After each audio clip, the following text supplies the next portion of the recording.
Screen. NTR జీవితంలోకి లక్ష్మీ పార్వతి వచ్చాక ఏం జరిగింది, ఎన్టీఆర్ సీఎం పదవి ఎలా పోయింది అనేది ప్రధాన అంశంగా లక్ష్మీ ఎన్టీఆర్ ని తీశారు రామ్ గోపాల్ వర్మ. చంద్రబాబుని మొదటి నుండి టార్గెట్ చేశాడు వర్మ. ఇక ఈ సినిమా ఎన్నికలయ్యే వరకు విడుదల ఆపాలని దేవిబాబు చౌదరి కేంద్ర ఎన్నికల సంఘానికి ఫిర్యాదు చేశారు.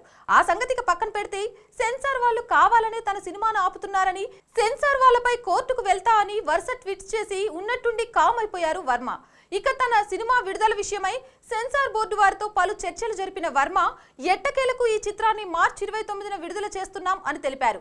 ఈ విషయాన్ని అధికారికంగా సోషల్ మీడియాలో పోస్ట్ చేశారు. మొదట ఈ సినిమాని మార్చి 22న విడుదల చేస్తామని ప్రకటించారు. ఇప్పుడు 29కి మారింది.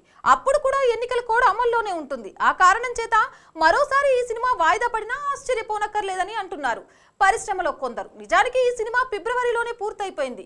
అప్పుడు ఎందుకు విడుదల చేయలేదో వర్మకే తెలియాలి. అప్పుడే విడుదల చేస్తే ఇలాంటి గొడవ జరిగేది కాదేమో. లక్ష్మీ ఎన్టీఆర్ మూవీకి సంబంధించి మరిన్ని ఇంట్రెస్టింగ్ అప్డేట్స్ తెలుసుకోవాలంటే తెలుగు ఫుల్ స్క్రీన్ ని వెంటనే సబ్స్క్రైబ్ చేసుకోవాలి. మా ఈ వీడియో నచ్చిందా లైక్ చేయండి, షేర్ చేయండి.